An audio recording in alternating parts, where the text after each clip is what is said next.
السلام علیکم ورحمۃ اللہ وبرکاتہ۔ بسم اللہ الرحمن الرحیم۔ اللہم صلی علی محمد عبدک و رسولک و صلی علی المؤمنین والمؤمنات والمسلمین والمسلمات۔ ایک بار پڑھو 10 گنا ثواب کماؤ۔ حضرت عبداللہ ابن عمر رضی اللہ تعالیٰ عنہ سے روایت ہے کہ سرکار مدینہ صلی اللہ علیہ وسلم نے ارشاد فرمایا، جو شخص سبحان اللہ و بحمدہ ایک بار کہتا ہے اس کے لیے 10 بار لکھا جاتا ہے، اور جو 10 بار کہتا ہے اس کے لیے 100 بار لکھا جاتا ہے، جو 100 بار کہتا ہے اس کے لیے 1000 بار لکھا جاتا ہے، اور جو کوئی اس سے زیادہ کہیں گا اللہ عز و جل اس سے زیادہ ثواب دیں گا۔ حضرت جابر رضی اللہ تعالیٰ عنہ سے روایت ہے کہ یہی وہ کلمہ ہے، یعنی سبحان اللہ و بحمدہ، جس کا حکم حضرت نوح علیہ السلام نے اپنے بیٹے کو دیا تھا، کیونکہ یہ تمام مخلوق کی دعا اور تسبیح ہے، اور اسی کی برکت سے مخلوق کو روزی ملتی ہے۔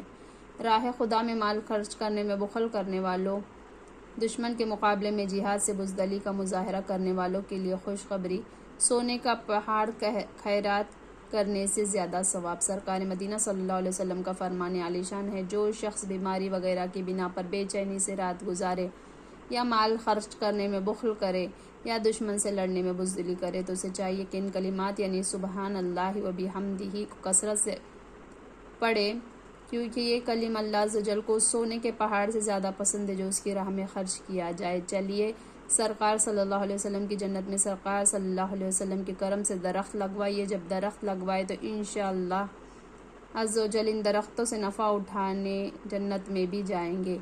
صرف 1 سیکنڈ میں جنت کے اندر کھجور کا درخت لگوائے۔ حضرت سید عالم صلی اللہ علیہ وسلم، حضور سید عالم صلی اللہ علیہ وسلم کا فرمان عالی شان ہے، جو شخص یہ کہتا ہے سبحان اللہ العظیم و بحمدہ، اللہ عز و جل پاک ہے، عظمت والا ہے، اور تمام خوبیاں اسی کے لیے ہیں، اس کے لیے جنت میں کھجور کا درخت لگا دیا جاتا ہے۔ شیطان سے حفاظت کا عمل۔ حضرت ابو ہریرہ رضی اللہ تعالیٰ عنہ سے مروی ہے کہ سرکار مدینہ صلی اللہ علیہ وسلم کا فرمان عالی شان ہے، جس نے یہ کلمات دن میں 100 بار کہے، لا الہ الا اللہ وحدہ لا شریک لہ، لہ الملک و لہ الحمد وہو علی کل شیء قدیر۔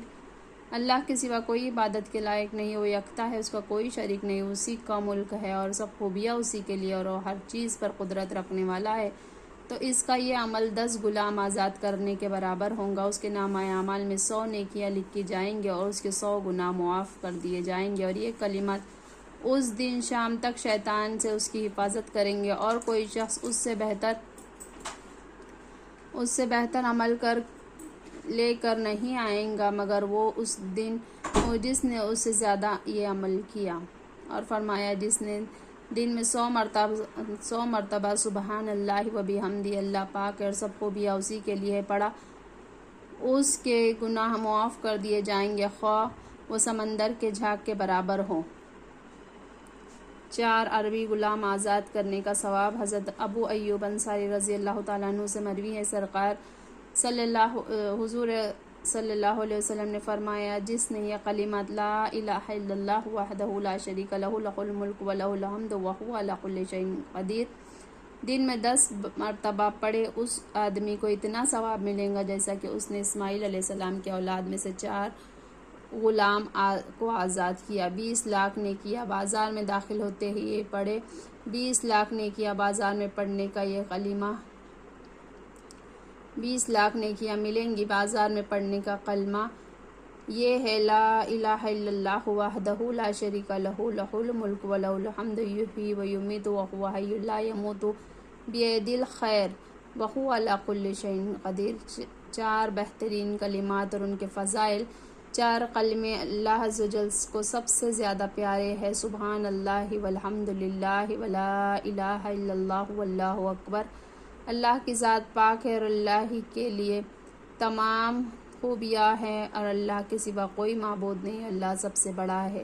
ان کلمات کو جس سے چاہو شروع کرو، اس میں کوئی حرج نہیں۔ یہ 4 کلمے قرآن مجید کے بعد سب سے بہتر کلام ہیں، بلکہ یہ قرآن ہی کے کلمات ہیں۔ جو شخص ان کلمات کو کہیں گا اس کے لیے ہر حرف کے بدلے 10 نیکیاں لکھی جائیں گی۔ سرکار مدینہ صلی اللہ علیہ وسلم فرماتے ہیں، یہ کلمات مجھے ان تمام چیزوں سے زیادہ پسند ہے جن پر سورج نکلتا ہے، یعنی یہ کلمات مجھے دنیا کی ہر چیز سے زیادہ محبوب اور پیارے ہیں۔ حضرت ابن مسعود رضی اللہ تعالیٰ عنہ سے روایت ہے کہ سرکار مدینہ صلی اللہ علیہ وسلم فرماتے ہیں بے شک جنت کی مٹی اچھی ہے اور پانی شیریں میٹھا ہے اور یہ ہموار میدان ہے اور اس کے درخت یہی کلمات ہے۔ ہر کلمے کے عوض جنت میں ایک درخت۔ حضرت ابو ہریرہ رضی اللہ تعالیٰ عنہ سے مروی ہے کہ سرکار مدینہ صلی اللہ علیہ وسلم کا فرمان عالی شان ہے کہ ہر کلمے کے بدلے تمہارے لیے جنت میں ایک درخت لگایا جائے گا، یعنی سبحان اللہ الحمد للہ لا الہ الا اللہ اللہ اکبر۔ ان میں سے کوئی بھی کلمہ ہم پڑھے جنت میں درخت لگا دیا جاتا ہے۔ چاروں کلمات پڑھے تو 4 درخت لگائے جائیں گے۔ دوزخ سے بچنے کے لیے دوزخ سے بچنے کے لیے اپنی ڈھال بناؤ اور یہ کلمات کہو، کیونکہ قیامت کے دن پڑھنے والے کے دائیں بائیں آگے پیچھے نیچے سب طرف حفاظت کے لیے آئیں گے اور یہ باقی رہنے والی نیکیاں ہے۔ سبحان اللہ کہنا صدقہ ہے۔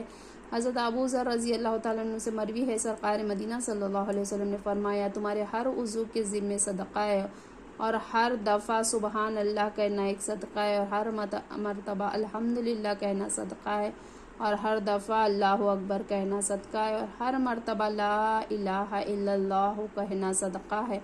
نیکی کا حکم دینا بھی صدقہ ہے اور برائی سے منع کرنا بھی صدقہ ہے اور چاشت کی 2 رکعتیں ان تمام کا عوض بن جاتی ہے۔ شہزادی کونین رضی اللہ تعالیٰ عنہ کی سادگی مولا کائنات حضرت مولا علی کرم اللہ وجہ الکریم نے اپنے خادم رضی اللہ تعالیٰ عنہ سے ایک مرتبہ ارشاد فرمایا تمہیں خاندان نبوت کی لاڈلی شہزادی خاتون جنت فاطمہ زہرا رضی اللہ تعالیٰ عنہ کا واقعہ نہ سناؤ؟ عرض کیا ضرور، ارشاد فرمایا چکی پیسنے کی وجہ سے ہاتھوں میں گٹے پڑ گئے تھے، پانی کی مشک بھی خود ہی اٹھا کر لاتی تھی جس سے سینے پر رسی کے نشانات بن گئے تھے، نیز جھاڑو نکالنے کی وجہ سے کپڑے بھی گردآلود ہو جایا کرتے تھے۔ ایک بار تاجدار مدینہ صلی اللہ علیہ وسلم کی خدمت میں کچھ لونڈی غلام آئے۔ میں نے بی بی فاطمہ رضی اللہ تعالیٰ عنہ کو مشورہ دیا کہ موقع اچھا ہے، اگر تم اپنے بابا جان رحمۃ اللہ عالمیان صلی اللہ علیہ وسلم سے ایک خادم مانگ لو تو تمہیں کام کاج میں بہت آسانی ہو جائیں گی۔ چنانچہ وہ حاضر ہوئی، لیکن لوگوں کی بھیڑ بھاڑ کی وجہ سے بغیر بات چیت کے لوٹ آئی۔ دوسرے دن سرکار صلی اللہ علیہ وسلم خود بنفس نفیس گھر تشریف لائے اور استفسار فرمایا کل تم کس لیے آئی تھی؟ وہ خاموش رہی۔ میں یعنی حضرت علی نے عرض کیا سرکار صلی اللہ علیہ وسلم آپ کی شہزادی رضی اللہ تعالیٰ عنہ صاحبہ خود ہی چکی پیستی ہے، پانی مشکیزے میں بھر کر لاتی ہے جس کی وجہ سے ہاتھوں اور سینوں پر نشانات پڑ گئے ہیں اور جھاڑو وغیرہ دینے کی وجہ سے کپڑے بھی گردآلود ہو جاتے ہیں۔ کل چونکہ حضور صلی اللہ علیہ وسلم کی خدمت بابرکت میں کچھ لونڈیاں اور غلام پیش ہوئے تھے، اس لیے میں نے ہی مشورہ دیا تھا کہ ایک خادم مانگ لو جس سے تمہیں سہولت ہو جائے۔ سرکار ابدقرار صلی اللہ علیہ وسلم نے فرمایا بیٹی فاطمہ زہرا رضی اللہ تعالیٰ عنہ اللہ عز و جل سے ڈرتی رہو، فرائض کی پابندی کرنے کے ساتھ ساتھ گھر کے کام کاج میں بھی اپنے ہاتھوں سے ہی کرتی رہو، اور جب سونے کے لیے لیٹو تو سبحان اللہ اور الحمدللہ 33 بار، اللہ اکبر 34 بار پڑھ لیا کرو،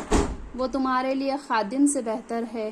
حضرت فاطمہ رضی اللہ تعالیٰ عنہ نے عرض کیا میں اللہ عز و جل اور اس کے رسول صلی اللہ علیہ وسلم سے راضی ہوں۔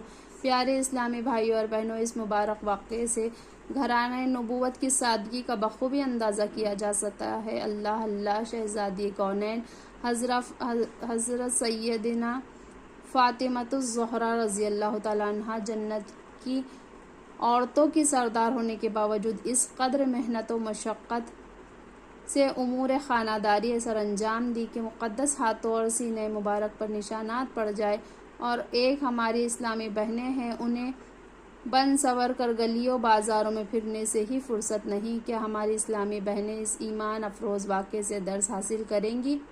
اس حقیقت سے اللہ عز و جل کے نیک بندے بخوبی واقف ہوتے ہیں۔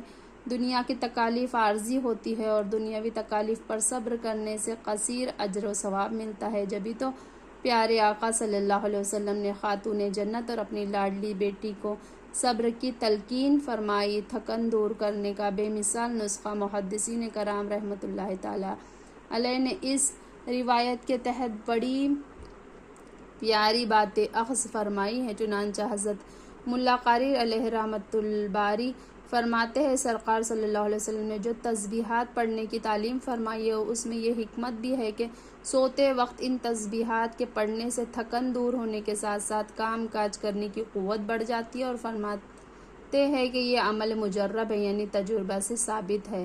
حسن حسین میں حضرت علامہ محمد ابن جزری رحمۃ اللہ تعالیٰ علیہ فرماتے ہیں جب کوئی شخص کام کرنے میں تھک جاتا ہے ہو یا کام کرنے کے لیے قوت و طاقت کی زیادتی کا خواہش مند ہو تو سوتے وقت یہ تسبیحات پڑھ لیا کرے۔ سبحان اللہ و بحمدہ، سبحانک اللہم اشہد ان لا الہ الا انت، نستغفرک و نتوب الیک۔ سبحان ربک رب العزت عما یصفون وسلام علی المرسلین والحمد للہ رب العالمین برحمتک یا ارحم الراحمین۔ جزاک اللہ خیرا کثیرا، آمین یا رب العالمین۔